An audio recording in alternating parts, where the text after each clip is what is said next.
Hey, I'm Nick DiMatteo, and welcome to Season 7, Episode 24 of Music is Not a Genre. All right, I promised I would do this last time. I have a guest this time. For you listeners, you have to hold on because we are going to do these hand gestures together. Okay, you ready?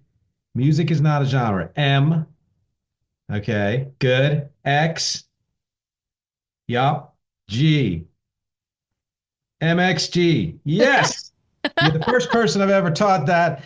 Thank you as always for watching and listening. Listeners, go to youtube.com/@ music is not a genre. You get a video for every episode of this podcast. Watchers, go to nickdimatteo.com/@ music is not a genre, and there will be links to every streaming service if you'd rather just listen.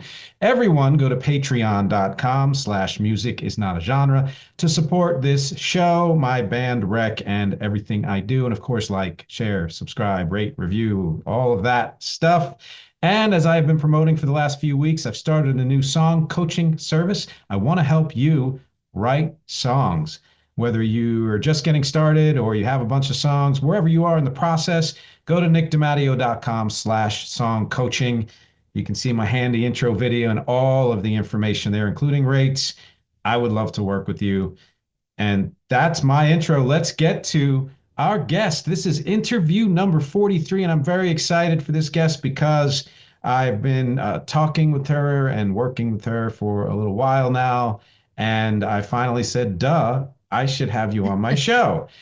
Her name is Jass Bianchi. She is a serial entrepreneur. I love that phrase. Award-winning rapper, songwriter, music industry educator, and career coach. She's been a consultant to Grammy winners, platinum artists, and Billboard charting producers. She's also the CEO of the creative marketing agency, Color and Sound. So many other things. Jass, how are you today? I'm doing well, thanks. Thanks for having me on your show. Episode 43, huh? Yeah, interview number 43. That's right. Wow. Yeah, and That's I guess this awesome. is probably the 280th episode of the show. So you're, Wow. coming in. I've That is actually got amazing. thank you. Thank you. Yeah. Quite a feat. Yeah, it's been a run, Yeah. slow and Yeah, that's steady awesome. climb, and so 43 interviews it's a small percentage of the episodes I do, but they're Yep. very valuable because it's I've done a few other episodes where I brought on a guest speaker and we talked about a topic, et cetera, et cetera. But to actually have the opportunity to talk to somebody it's a whole different thing. I'm not reading notes. I'm not, riffing on a topic. It's just the two of Yeah. us. So. Yeah, that's awesome. And thank you so much for having me. I appreciate Oh, I'm so glad you said yes. I know you're it. busy, busy. So, No, I appreciate it. I appreciate you, and you're very talented. So I'm excited to be here right now. thank you. Yeah, same to Oh, you. So thank I you. start I start off every interview with this, and you can interpret it how you want. And that is, since I would say, most people in my audience hasn't heard of you. Yep. Tell everyone your story. Oh man. Okay. My story starts with birth. No, my story start, the end. My Yeah. story starts when I was younger, and when I was younger, I used to kind of just write poems, and I used to just, that was kind of my form of expression because I felt at the time that it was hard for me to speak and really tell people how I felt. So I felt poetry was really a way to connect language with my thoughts and a way to get it out there in the world. And my cousins at the time, they were living in Boston, and I also had a friend from Harlem, and they used to visit in the summertime. So they would put me on to rapping, hip hop and, Mace and Diplomats and Jay-Z and all the 90s hip hop, Wu-Tang.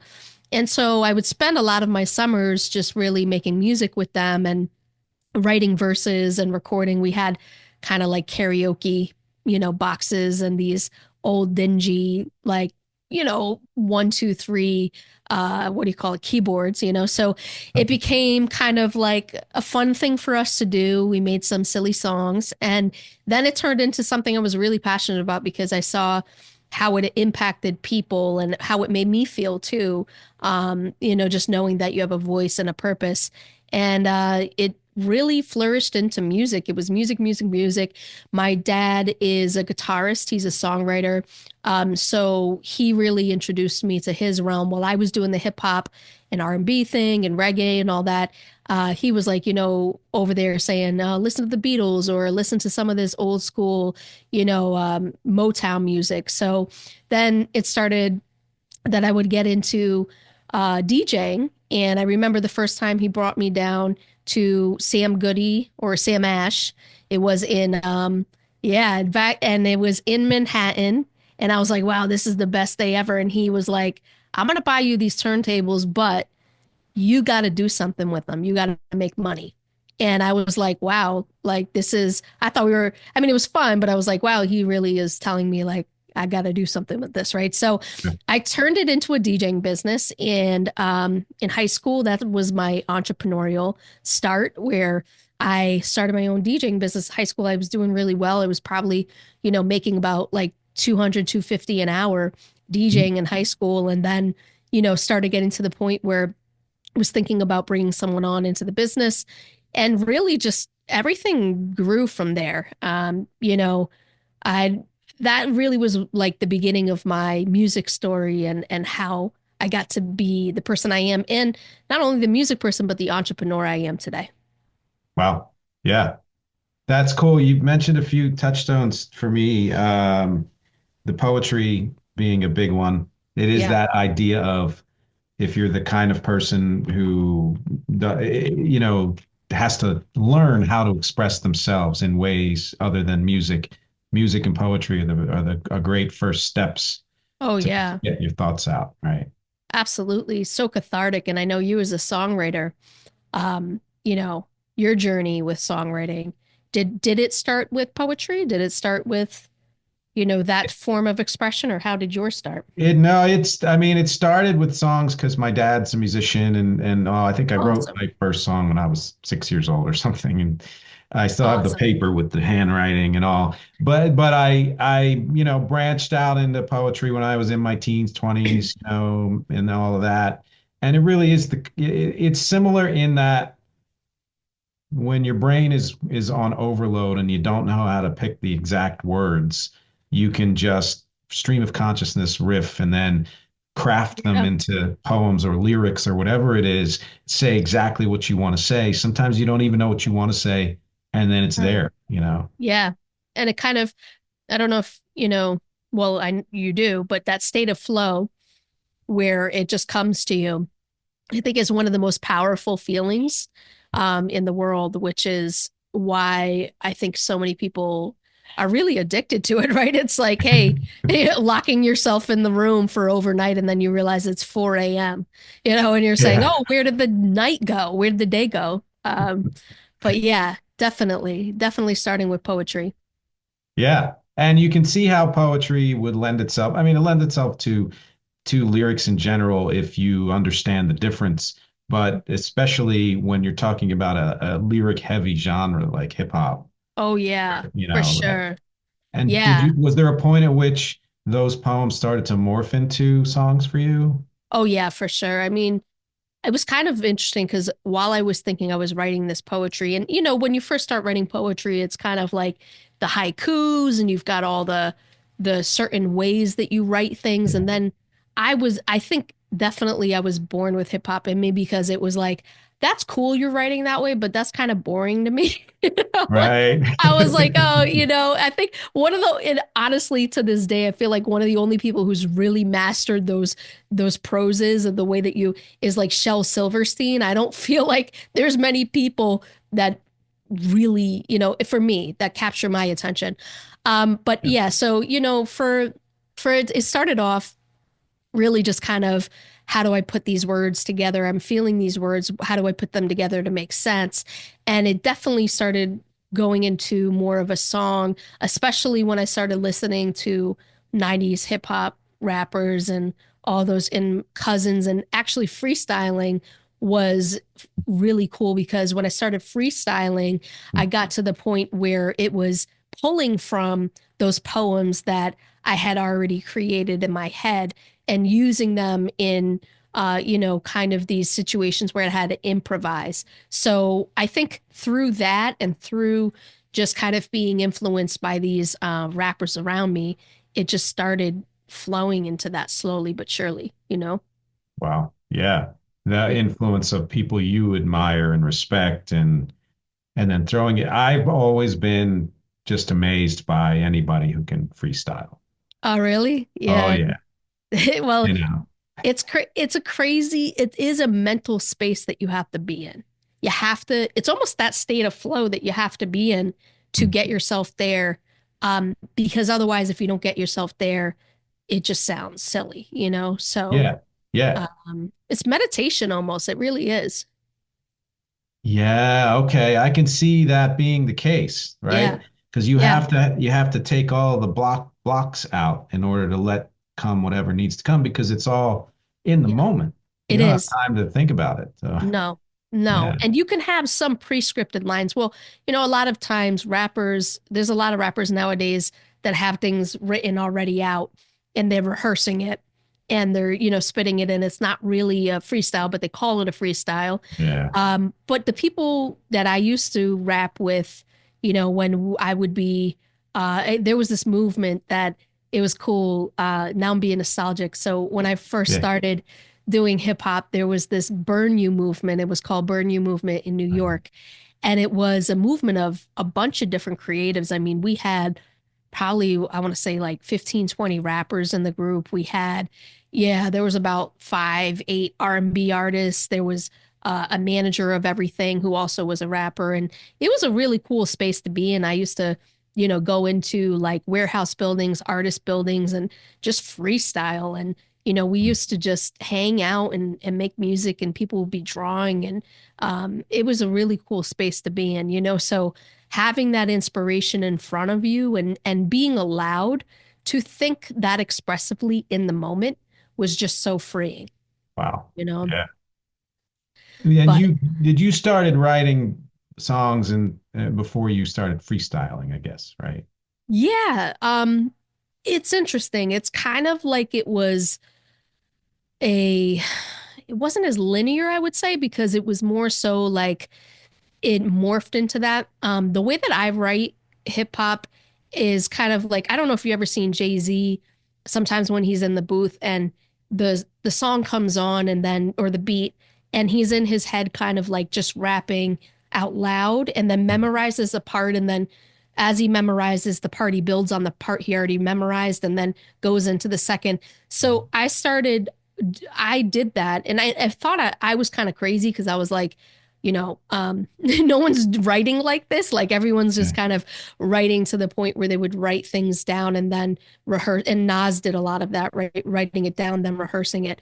So I thought, well, okay, maybe I'm being lazy. Until I saw the documentary with Jay-Z and I was like, wow, that's pretty cool. Like he writes similarly to how I do it. And Right. so it became kind of that where I would rap it out loud in my head and then after I found something good I'd write it down and for fear of miss or forgetting it, right? And then it morphed into that conglomeration of like, okay, let me throw a little poetry in there and then a little improvisation of like what I'm doing right now and then write a little bit to that. So it was a combination kind of all three. Yeah, yeah, yeah. I can relate to that because there are Yeah. things that you come up with in advance that you know you're going into the studio with or what have you, but not most things aren't complete, and Yeah. you leave room for what comes in the moment, and a Yeah. lot of that can be just golden. 100%. Sometimes the Yeah, stuff in the moment is what, like all the ornaments you're doing in the moment that you didn't plan for when you're recording, it's like yeah. that's the most memorable stuff. And you may think it's silly or not relative or whatever it is, but that's the most memorable. I mean, that's a lesson for anybody to learn who's creating music, I think, is the Yeah. stuff that comes off to you that makes you feel silly or vulnerable. That's the stuff you have to run with because there's Oh, no one yeah. else in the world who's doing that. That's the most you can be. Yeah. I always, when you're saying this right now, I remember the song that you made and I almost like, what is the lyrics that you said were like, I almost like you for who you, what was it Oh, again? I love almost everything Oh, about you. yeah, Yeah. I love almost everything about you. I was like, Yeah. oh man, that's so funny because Uh, it's true though, because it's so real but funny, you know? yeah. Yeah, Yeah. yeah. And it took me years to allow that to be a real lyric because I was like, oh no, people are gonna laugh at this or whatever. I'm like, wait a second, but it's still I real. love it. Thank Yeah, you. And yeah, the other thing you said that I thought, people can really learn from is that because this happens to me over and over and over again, which is you do something and you're like, can I do that? I'm not sure if that is that even right. I feel yep, ridiculous. But then you see an artist who's done it, or you listen to a song where you're like, oh my God, they did the same thing. That gives me permission to feel okay about it. yeah. And then you add that to your skills. Yeah, 100%. I mean, honestly, I don't think as a creative, there's nothing you can't do. I mean, I forget who that, are we allowed to swear on this or Oh no? yeah, yeah. Oh, okay. I forget who that dude was, but he literally shit on the stage. What's his name? Gigi? Oh yeah, Gigi yeah. something? Some performance Yeah. artist, right? Yeah. Yeah, Like he yeah. was singing and then he shat on the stage. Like, and he's, it's like, and then you're Yeah. saying to yourself, oh, and here I'm worried about, maybe going up a notch or an octave in my verse, like, or whatever. You know what I mean? Right, It's like, right, so right, right. anything goes. And that's the beauty of music. Yeah, no, that's absolutely true. Now, Yeah. how would you say that? Because I was a DJ in high school and college, Cool, dude. but it was mostly like dances. So we would be doing, mixing a techno song with like a rock song that had a dance Yep. beat and all that stuff. And I have said more than once that that has influenced a lot of what I do because there's a certain 100%. I could hear that. driving and whatever. So how did that influence what you do? Good question. Wow. That's really cool that you put that together right now. Um, being a DJ, I think just to kind of piggyback off what you're saying, Mhm. being a DJ is being kind of a director of multi-genres, right? It's kind of like I think you start there where you're messing around with a bunch of stuff and like you mix in some of that just to experiment. So I think just by default, by nature, you have to be a lover of music to be a DJ, and you have to kind of have that skill set of bringing together different sounds. And so, in that same mindset, I think as being an artist, and understanding that, just coming from a different background of liking different music, my dad liking different music, my mom liking different music, family, everyone, I had such a diverse plethora of a music catalog, and I pulled from that. I remember this one time when I was DJing downstairs and I had my grandma over. I think it was for like Christmas one year, but everyone was upstairs and I'm downstairs making music by myself, right? And the music is on and I put on jazz music. I think it was like crooner music or whatever, and then I put on reggae music and whatever music I was putting on to DJ, I started rhyming over and trying to challenge myself to rhyme over to those different syncopations, to the different rhythms. And I Mm. found like all these cool different patterns that I was creating, based upon that. And that really was pulling from that DJ side, right? It's like, oh, okay, let's figure out how this can work on this or how this can do that. And so I think a lot of what I do, and I didn't really realize that until I'm talking to you right now, Cool. was pulling from that DJing side, right? Even now to this day, when I dip into different genres, music is not a genre, right? Yeah. And I'm pulling in the R&B stuff and the jazz stuff and even maybe some country riffs here and there. I'm pulling from that experience. So that's Yep. pretty cool. Yep. It makes a lot of sense. I can hear that in what you do too. Oh, Like, thank you. yeah, no, and I mean, which by the way, I would like to feature a song of yours at the end of this Oh, episode. yes. I gotta get you that. So yeah, you let me know Thank what it you. is. Yeah, and I'll throw it on there. We're deciding in the moment, Yeah. everybody. That's it. Yeah. How these things We happen. we Yeah. are. Yeah. Yeah. You got to tell me what you want. Do you want gritty, grimy, polished, soulful, rock inspired? What do you want? Let's go. If they're one of those that you feel like represents that idea that you pulled from more than one genre, Okay. or do they all represent that? Like, I'm gonna give you, no, they do in some sense, but I'm gonna give you one that's cool that I'm proud of, where I dipped into a genre that I don't usually dip into, and it's got operatic kind of like yeah, operatic vocals to it mixed with like pop chords. So I'll give that to you. It's a little bit depressing. I hope your audience is oh, ready for some depression they're moment. used to that by now. So yeah, Okay. like I 50% of what I figured. put out is No, I'm just depressing. kidding. So yeah, You what? do have some deep stuff, man. Like, Yeah, yeah, yeah, yeah. yeah. Gotta But I well, love it get it though. out so it doesn't eat you up. I love it. Yeah. So what's the name of the song? It's called, well, if I give you that one, let me You can think. tell me either one. That's fine. Okay, because I have one called Not the One, right? Okay. And Say No More is the one I'm talking about. Not the One pulls more rock, Okay. and Say No More is the operatic The one. operatic one. All I'll give right. you the operatic one. That Let's one, I do think, that. yeah, Yeah. Yeah. yeah. Say No More. Yeah. So when did you start as a career in hip hop and recording and really pursuing all of that? Yeah. So, it was interesting. It was when I was younger, and my cousin and I, he was younger, he used to rap with me. So when he was younger, I think he started like when he was like 7 or so. And then I started probably, I was writing poems at that age, around that age, but I really started doing hip hop seriously, taking it seriously more like 12, 13. And it was in that moment, him and I used to kind of just look at each other and be like, we're going to do this together. And that was really motivating to know that I had someone else in it with me and pushing me, and I would push him at such a young age. We Yeah. really felt like that's what we wanted to do.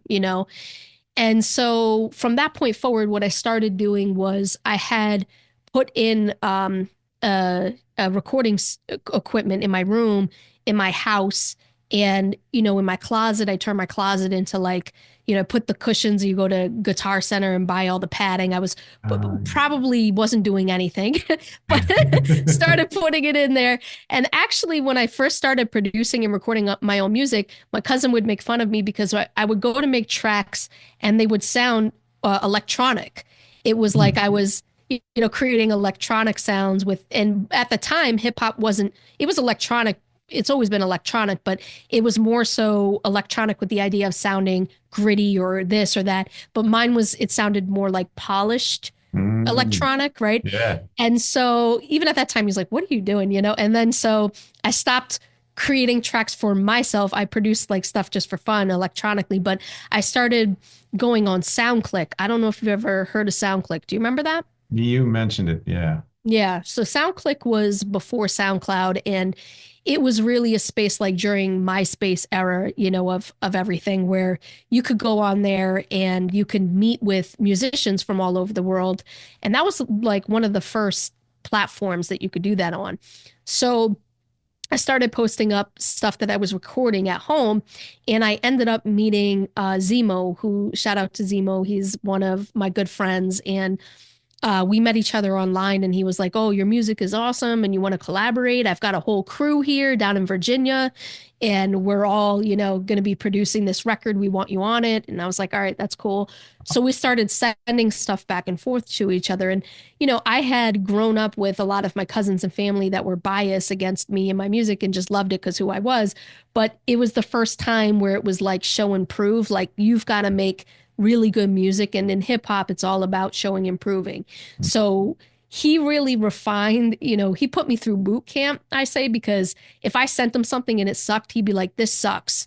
Like, you need to go back and you need to fix this. And I owe my thick skin really to him and to Webb, who was producing with him and all those, because they were, if it was whack or shitty or whatever, if they were like, nope, go do it again. I'm not letting you on my beat until you record it better, until you get it right. So I'm not gonna lie, there was moments, nights when I was like crying, like I suck, I'm gonna back, and I hate this and then fuck this, and then eventually it got to the point where I just got better at what I did and more confident. So that really molded me, and working with them allowed me. I actually went to on SoundClick at the time. Now you have SoundCloud charts. They had SoundClick charts. And so I think I charted at number 5 on SoundCloud at one Mhm. point for one of my songs. Wow. And so I got more interest from collaborators. In fact, this is a funny story. John Cena, who was on SoundClick before he became famous, hit me up and was like, Wow. let's do a track together because he raps. And a lot of I people didn't don't know know that. that. Yeah. No. Yeah. So he raps. So I got, a couple of people hitting me up saying, let's do tracks, etc. And collaborated with a bunch of them. And that was my first issue of music licensing because I had taken a track from someone I didn't know. You don't know those things. And I recorded over it, and he goes, well, you didn't give me any money and there's no agreement. And I was like, oh, okay. And that was Mhm. my first introduction to, the music industry, right? Right.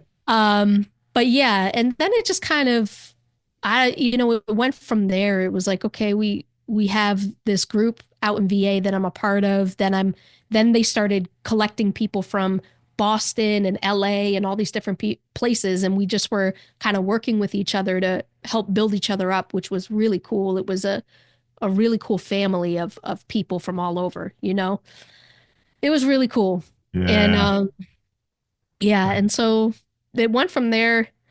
After that, I don't know if you want me to keep going or you had another question, I you mean, know? I guess I'll make a comment, but you're welcome to keep going. I love Okay, yeah, I stories don't like know. this. It's Yeah, the only comment I would make is that uh, not everyone is fortunate enough to have collaborators and mentors and people speaking truth to you, people supporting you through thick and thin, like, early on, other than if you come from a, supportive family, that is a whole different thing. But like for people who sure. are either peers or who work in the business who can give you that safe space, that's a gift.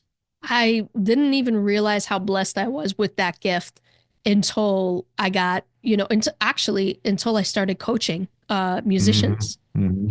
and artists and realizing that a lot of them don't have that feedback. And all they really want is that true, honest feedback.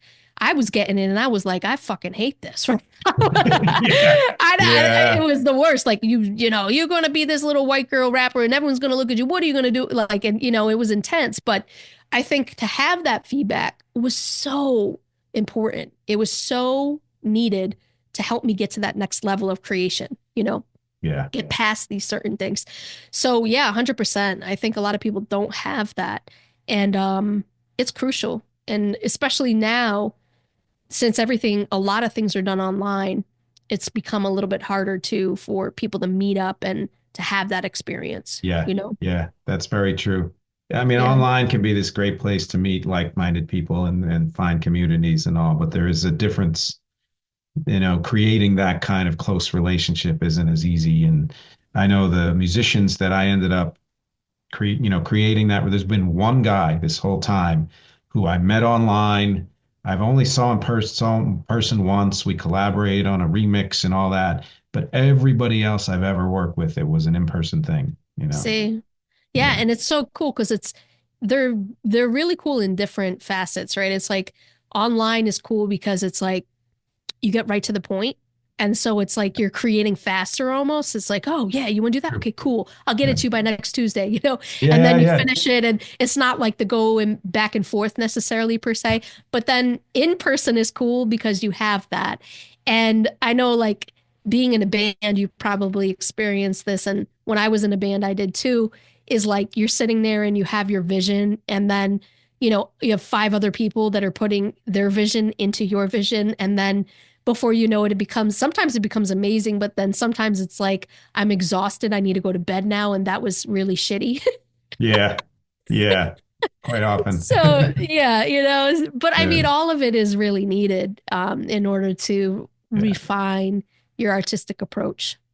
Well, and you've already mentioned the coaching and all that stuff, and I want to talk about in the second half of the interview how you transitioned and from that and what you do with that. But as we're coming up on the halfway point, I have one more question, Sure. about your music again, which is you listed as a credit that you won a best song in the Women in Film Media Artemis Festival for the song Yes. One of the Boys. So tell me about that. Oh, that was an amazing experience. Amazing. I mean, you know, truth be told, at that point in time in my career, I had just, um, my wife was just got pregnant, right? And we, as you know, us gay people, we have to save up money to get to that situation where we can have a baby. So it was a lot of grind and a lot of work on my own entrepreneurial stuff outside of music, in music and outside of music to get that done. So at that point in time, I was feeling really tired. I was feeling drained. I also had purchased a house. So it Oh, was like, a lot went into all of that. And so oh, I submitted my music. I had a connection for a film festival who hit me up and said, I think you should really submit your music. I'm working on this film festival. I said, okay. And I submitted it. I was like, whatever, let's see what happens. And they loved it. And, Kayleen, shout out to Kayleen as well. But she recognized like what I was trying to do with the song. And then the whole board, I guess, voted for best song because it's funny. The song that I submitted two songs. So one of the songs was One of the Boys, which is the one that won.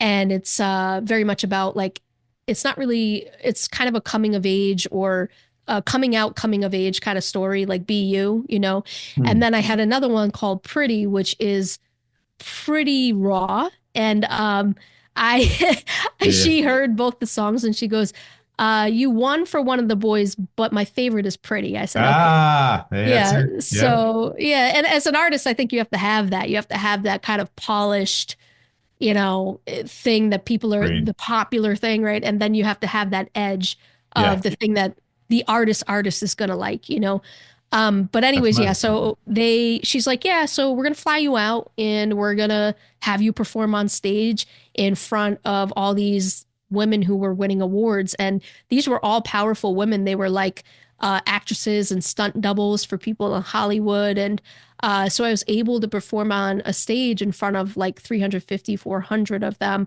in old Hollywood. And the what do you call it? The stage, the theater was just beautiful. It was beautiful. It was like, Mhm. old, like Yeah. antiquated curtains and like it just Of those felt so kind. cool. Well, congratulations on that. I mean, you're right. There are times in your career and life where you need that external validation. I heard somebody who was a photographer for 60 years in this great movie.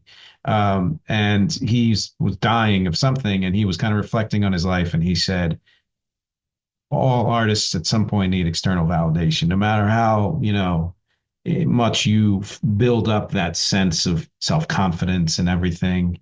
Hmm. And you can go, quite a long period without getting something like that. And then all of a sudden it hits and you feel renewed.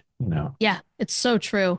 And I think everybody's requirement of what that is or a definition of what that is different, because you have some people where they are more so requiring constant validation, which is fine. There's nothing right or wrong against that. Mm. And then there's some people that just need those big moments of validation where it keeps them rejuvenated.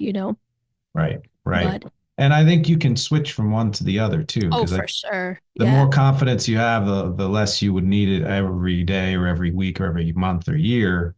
And Yeah. then you just get those pops when you need them, and then it sustains you. Yeah. Yeah. Although I've met the other two. You met that? Yeah.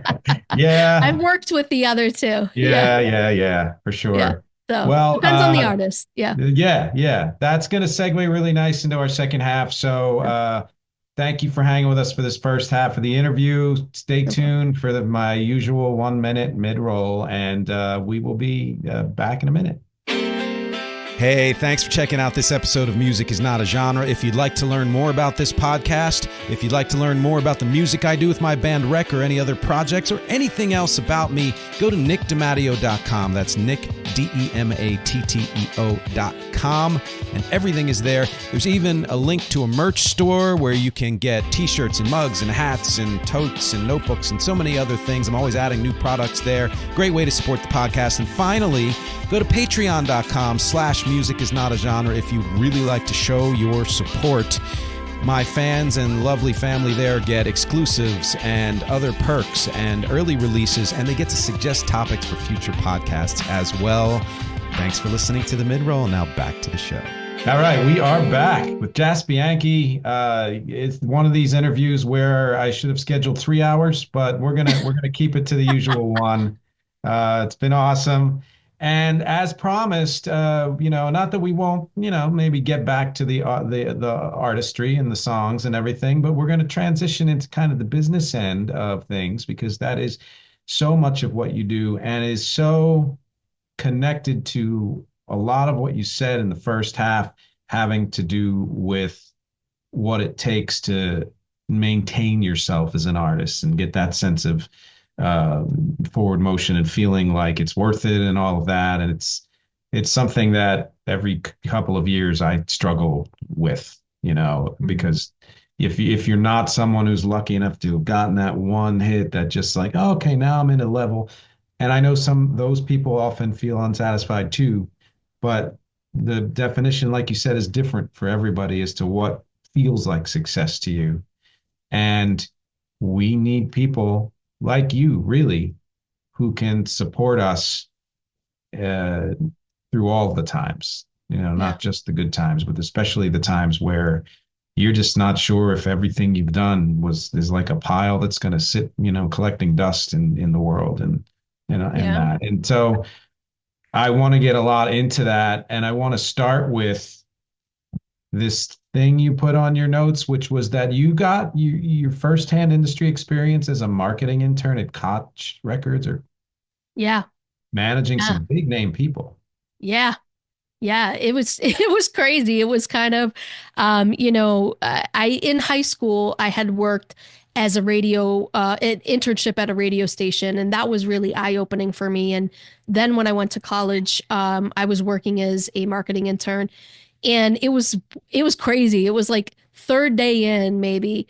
Bryce, who was the music marketing division, he was like, "Hey, Jass, you think you can manage this account for me?" And I was like, "Yeah, sure." I'm like, that was when I was first getting my hands into social media, understanding MySpace, understanding how things work, all of that. Mhm. And he was like, "Yeah, I'm gonna throw you over the credentials to log in." I'm like, "Okay, who are we talking about?" Snoop Dogg. Yeah, can get on Snoop Dogg's account, and I'm like, Snoop, like the Snoop Dogg, right? I'm like, wow, okay, Wow. right? And he's like, yeah, and then I'm doing well on Snoop Dogg's account. The thing about me is I'm an automation geek. Like, you give me a task and I look at stuff and I'm like, this is cool how you're doing it, but how can I do it better and faster, So when I was looking at it, I was like, he was impressed because the way I had a system in my head of automating through physical, like this, like click, click, okay, this person, okay, click. And it became just so easy to do. So they literally, Snoop Dogg, I think, I swear, this was before they had a limitation on messaging or friend requests on MySpace, right? Or not MySpace, Facebook. It was Facebook. Mhm. And so we were sitting there and I was literally going through like accept, and like there was about like 7,000. It was intense. It was like, and then I get back the next time and it was something like 7,000 more. Like it was just, it wouldn't stop, right? So at first I'm like, when I first started accepting and I got through it, I was like, oh, this feels so good, right? Then I come back and it was like 7,000 more, like 8,000, right? And he's like, oh, this girl's good. Like, okay, you want to do Dipset? You want to do, Cameron and all that? Oh man. Okay, cool, right? So I'm getting logins to go into Cameron's account. I'm, seeing all these crazy messages from fans. Then I'm going into Joel Ortiz, Nora Jones, all these different accounts. And it was Wow. really cool having that experience because I was able to really see the fan mindset of what goes on in fans' heads and Mm. what makes them want to, what they're attracted to from these artists and what kind of music they like, where they're located, all these different things. I got first early access to, so that was cool. Yeah. And then I started helping them build street team marketing. So we did everything. We used to build out the street team mailing lists. So we would have one for the record labels. Like if a release was coming out, we'd have who we were going to mail the release to. We'd have to fill out all that information, get it all packaged to send it out to the radio stations, send it out to the labels, et cetera, distribution. And then we also had mailing lists for the fans, like where they would be located. And they had street teams. And that was their way of getting the word out in the street, as to who was coming when and all of that. So that was fascinating. And one of the coolest moments in that, and it was cool too, because I used to sit there and kind of just work on something, and I'd see, one time, what's his face came through, Ray J came through, he had a board meeting. You'd see people coming in and out like they're just normal people, which was cool. You'd say hi to them. Yeah. But the label had marketing departments. They had a marketing department, or they had all these different cubicles of. For me, that was weird too, because I was like, music is such a business now. Like it's just, Mm, so yeah. that was eye opening. And then I remember sitting there with the CEO of the company, and he would meet with the interns on their outtakes. And so he goes, "What did you learn here?" And I said, "Well, I learned that Dipset makes a lot of money on their what do you call it? Oh God. When they set mixtapes." I was like, "They make a lot of money on their mixtapes. I didn't realize you could make so much money on mixtapes." And he was like, "That's what we want them to think." And I was like, Oh, "Oh." So it was part of their branding. And that was whoa. my first real introduction to branding, how branding worked, right? It was Oh, like, you want to get this perception of what we're doing here, but that's just part of the branding. There's a machine behind it. oh, So yeah, all of this was really fascinating to me because I got to see the ins and outs and the mechanics of why people were doing what they're doing and hear the conversations, which were very political at times. Oh, so and so didn't get on this radio station. Why? Because we didn't send them, it maybe had nothing to do with the artist. It was the team behind the artist, the reason mm, why they didn't get the interview. So I was hearing all of this go around me. wow. Yeah. God.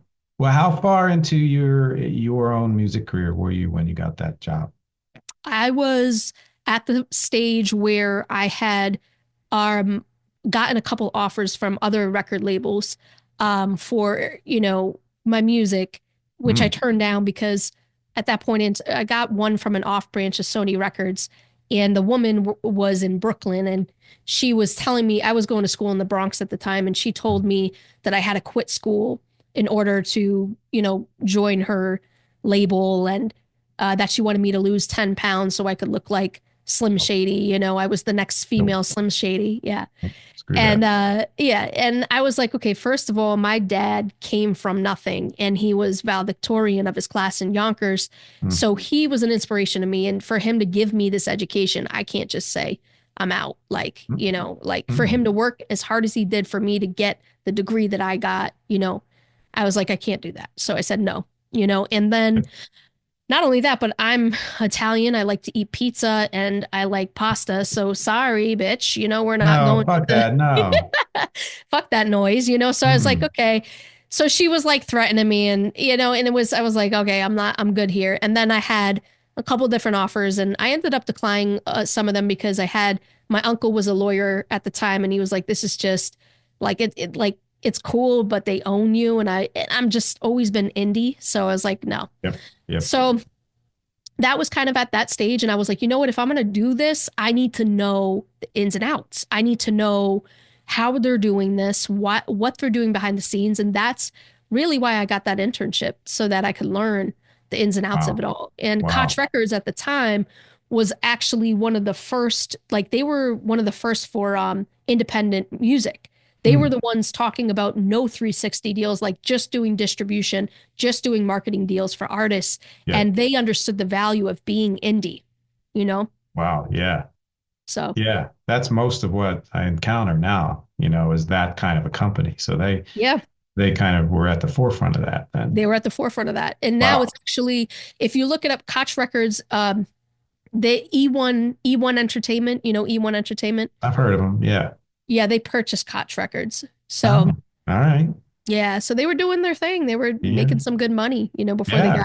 I think they got purchased, not merged. So, yeah, Okay.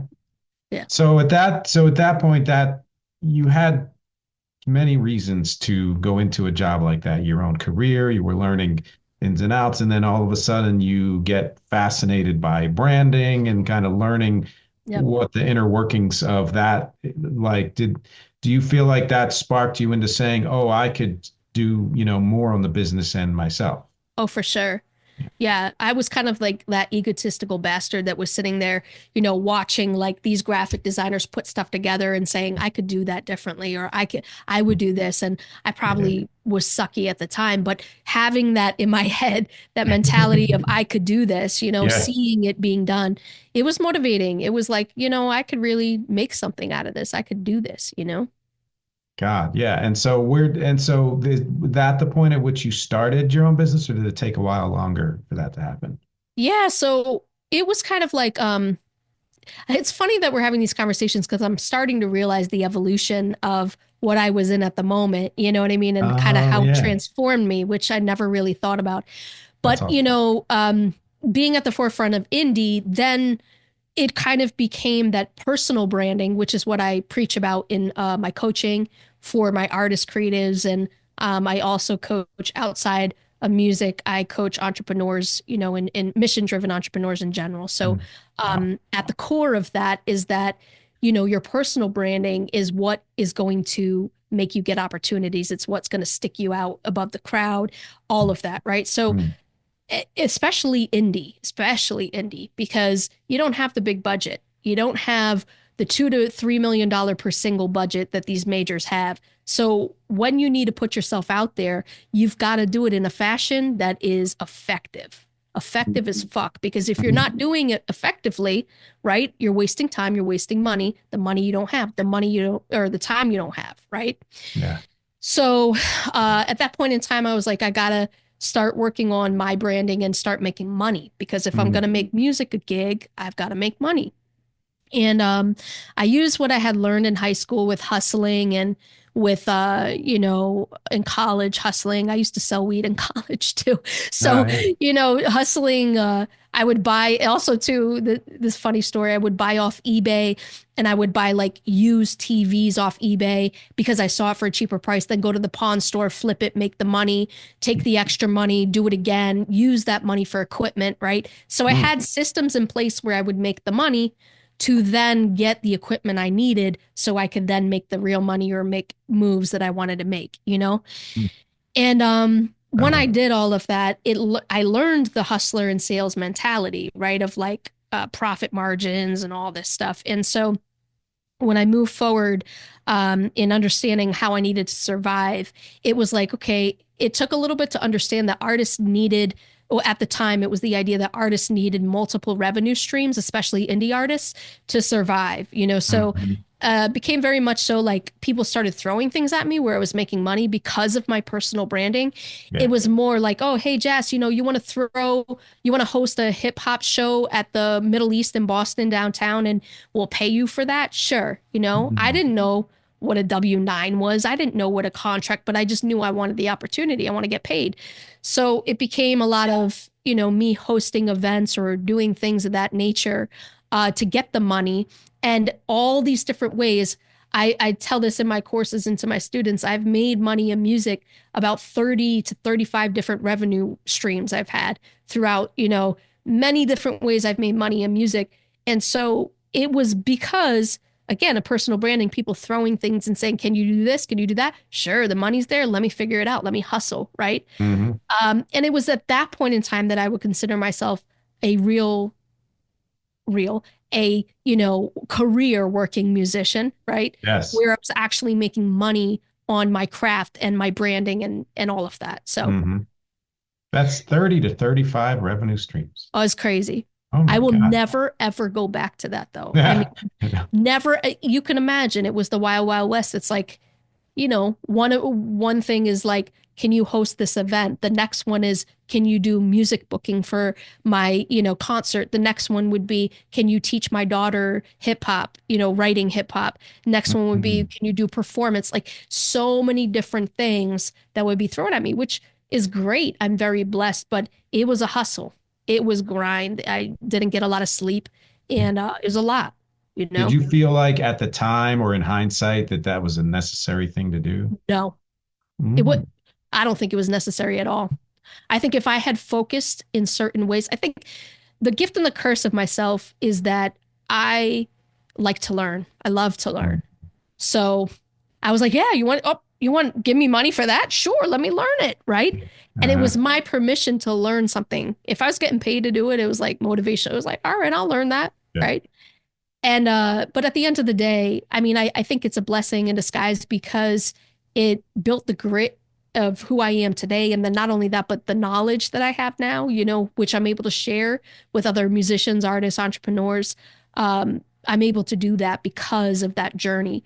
But looking back now, and for someone who's listening, my advice to that person would be study what you love, like, because there's a way to make money in passion. And Mm. if you're focused enough and creative enough and dedicated and loyal, like you eat, sleep, and breathe it, then you could figure out how to make money off of one or two things, you know? And that I think that's a message you need to hear over and over. Yeah, You you know, do. when you've I came from a get a day job kind of background, and so anything I did musically didn't need to make money or Yep. sustain me.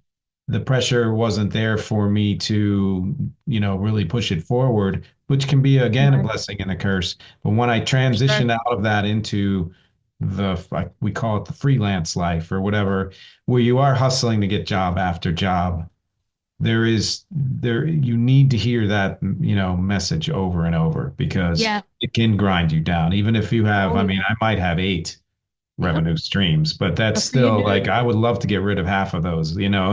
Of course. And, Yeah. I say good for you because this is why you having eight revenue streams, right? It's funny when we don't have problems, right? That means that we're not progressing. So, the fact that you have eight revenue streams and it's a problem means that you're progressing. Hmm. And sometimes we don't look at it that way. Sometimes we look at it like, oh God, it's a burden. But guess what? I was just talking to somebody, a day ago who hasn't yet made $1 in what they're doing. So, everything's Right. relative. But I Right. agree with you. That's amazing that you got eight revenue streams and now you are able to say, how am I going to cut this down? Because you can. And You and I think, and I mean, I'll say this because we're talking, about me right now, and I don't do that much on interviews, but I think it might help other people in Yeah, that. for sure. My wife was saying the other day, I had a really low night, because we went on sort of a half vacation, half help her parents move, to Mm, Vegas, so we yep. had a little fun little work, but a lot of time. And the time opened my head up, and my head was like, oh God, and all the things you're pushing aside to just get the work done come out. And her comment was, you're in the middle. And the middle is Mm, a very uncomfortable place to be. And hmm. it's that feeling of, well, you started in a place and you forget that you're not where you started. And there is some, progress and achievement there. But that's because where you are is not where you see yourself or want to be. And that, like you said, you're in the middle of a problem. Eight is not what I want anymore. And it's hard to maintain that perspective as, oh, there's been progress, and it may feel really uncomfortable and not Hmm. as fulfilling as you want it to be, but it's because you're in the middle of that journey Yeah. of building. Yeah. No. You know, that's a very good point. Thank you for sharing that because I think a lot of artists do need to hear that. That I think what you're saying, I had the same conversation with another client the other day who, said, I'm not at the level I want to be. And I said, well, why? And I said, tell me why. And the Mm. first problem was they couldn't tell me why. Oh, That's the first problem, yeah. right? Because on many levels, right? The second problem, or the second thing is that, when he started telling me what his goal was, he said, I want millions of listens. I want millions of this, millions of that. I said, okay, you already have that. He goes, I do. I said, you didn't count. I said, we've been running promotions. We've been doing, you have that. He Oh, goes, yeah. oh. And it was a moment where he said, wow, okay, I did accomplish something I was set out to do here, right? Mhm, mhm. And millions of streams or whatever to him meant that he was touching lives, that people were seeing and hearing his music. That's ultimately what musicians and artists want, right? Yep. But I think that when you're in that middle phase, appreciating the victories as being bigger than what you think they are, because you're so caught in it, right? You're in the day-to-day grind. So you Mhm. don't appreciate it, but you need to appreciate that because most people will never accomplish that in their entire lives, right? Uh, okay. Yeah. And when you look at that and say, wow, I've accomplished something that most people dream of, whether they're not really painting the full picture of the dream and they're glorifying it while you're sitting there like grinding, you know what I mean? Yes. Um, that's another thing, but that is their dream and you're living that dream. Just by you living that dream is Hmm. an inspiration to others. You see It what I'm it saying? yes, and it's funny to say that because when you hear the phrase living the dream, you think of, everything's lined with gold and the beautiful, sunshine and like it's all just bright and happy. But that's sort of the dream part, but the living part is the part that people kind of leave out of that equation. Yeah. And man, it really tells you you have to really want it to live it. Bad. Yeah. Yeah, you got to want it bad. You got to be kind of crazy, Yes.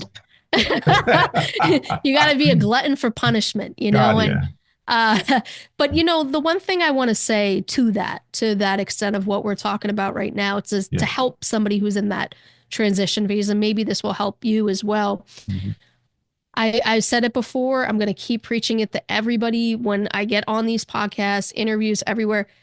Personal branding is so important because Mhm. when you stick out and say, this is who I am, this is what I do, and you're consistent in it, and everything that you do, your content schedule on social media, your output, your recordings, whatever it is that you're doing to get yourself out there, is all in line with your personal branding, your vision, Mm. right? Of what we call it a positioning statement in marketing. It's, this is what I do. And then because I do that, I'm helping these people. And because I help these people do it, they get these results using this thing that I'm doing or have to Mm. offer. When you're solving problems, right, as a person, as a human being, that's where the money's at and that's where the success is at. So if your personal branding matches that and you're able to find a positioning statement that is going to lead you into many different opportunities, many different rooms, right? You have to find that yourself. It doesn't just come to you. Mm. So when you're sitting there saying, okay, like, what's my next move? Like, what's going to be the it? Mhm. Well, think within yourself, what is going to make you happy, right? What's going to make really write that down, right? Oh. Is it a gold record? Is it this? What is it? And then think to yourself, is my personal brand aligned with that vision? If it's not, you need to do some reworking of everything in the middle that's preventing you from Mm. getting to that. Mm. You Brilliant. see what I'm Yeah. saying? Yes. Yes. So, and if you're consistently showing up every day, consistently and not doing the shiny penny syndrome thing, right? You're going to see results way quicker. I mean, I'm telling everyone out there, this is the kind of stuff that we have talked about because I've worked with Jass, with her, business in her business company. I've been a client. I'm also a client, like the old commercial.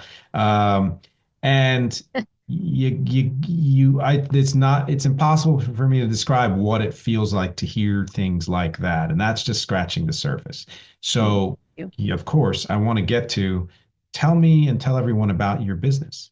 Yeah, for sure. So I have a coaching business. I have a coaching program called Finders. And so Finders, it was originally Level Up Music Coaching, which Nick, we reached out to you and that's how we found you. Yes. But Finders is specifically for mission-driven entrepreneurs, creators, coaches, people in the world who are here to not only make money, but make impact in what they're doing. And I strongly believe in that as I was making money, I've made some good money, but that has not been mission driven. And, to me, that just didn't feel right. It didn't motivate me. I thought it would. Oh, I got the money. That's great. But at the end of the day, I like making an impact. And I like being surrounded by people who make an impact, artists, especially, creators, especially, So in the program, we have three phases. We have it's called find your power, find your people, find your profits, because that's all it really is. That's for you to really be successful at making a career out of doing what you love. You have to master those three phases, right?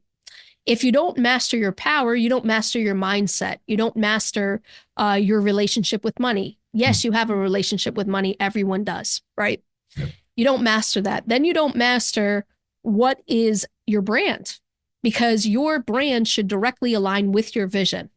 And it should be a direct reflection of what it is that you came here to do. Positioning statement, right? After that, you move and you say, okay, now I've got a brand. Who's going to be my tribe? It's the same thing for musicians, same thing for entrepreneurs, same thing for anybody in business. It's Mm. power, right? So once you find the people that align with your power, then after you find the people, you say, I can make a business out of this. Because why? Because people trust you, because they look at you as their leader. Not everyone can do what you do, how you do it. Mm. Okay. Mm-hmm. Then you figure out the profit, the way to monetize based upon the power that you've got and the people that you've got.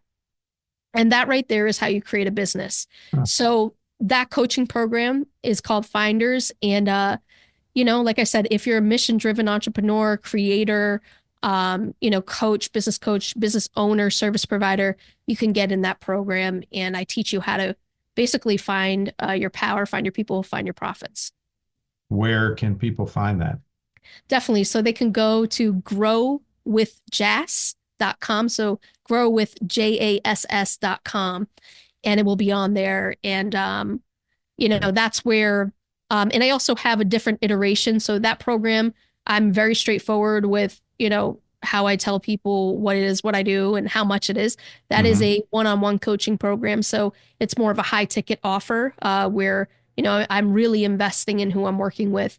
And then the other one is a more of a group offer. So it's discounted, and you still get access to the resources. But instead of being a 6-week transition period, it ends up being a 6-month, because it's pretty much self-guided and you're giving yourself the permission to grow slower, you know?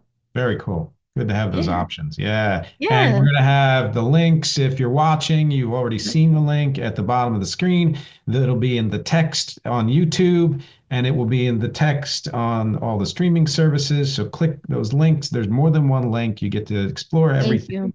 And we are actually almost out of time. We have a couple of minutes, but pretty soon you're going to hear one of Jass's songs, Say No More, and the whole thing.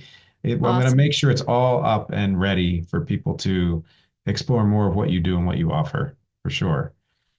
Is Thank there you. anything that you would like to leave the audience with? I would like to leave with this. Um, when people often come to you and they say things like, you need to be authentic, you need to be you, we often go to this space where we think that it's not possible. Like we're trying to pull from something exterior to, Mm. validate that. But I want people listening to know that it's already within you, right? It's not about seeking anything exterior. It's not like if you have an accent, use your accent, right? If you have a certain way of saying things that sounds corny and you think it sounds corny, use that. Don't hide, don't dim your light. Be Mm. who you are. Don't be afraid to be who you are and to say the things out loud, even if you fail publicly in front of a bunch of people. Don't be afraid. Be you, continue to live, and don't be scared to do it. That's beautiful. I love that. And Thank you. again, one of those things that you would benefit from hearing again and again in many different ways to really reinforce it. Yeah. Thank you for hanging with me. This has been absolutely awesome.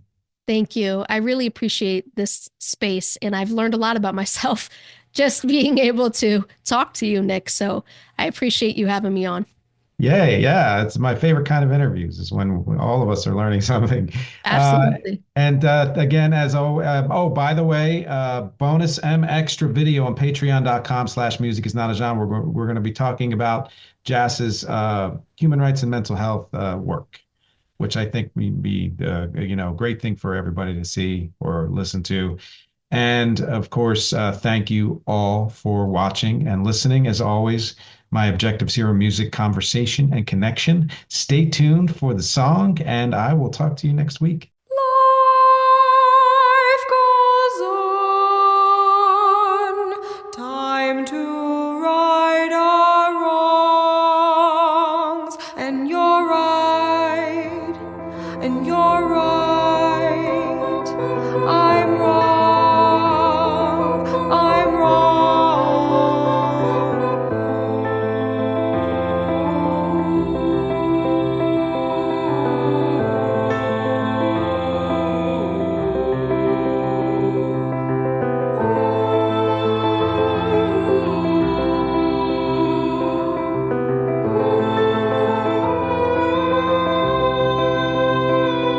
She said, I didn't really slap you hard.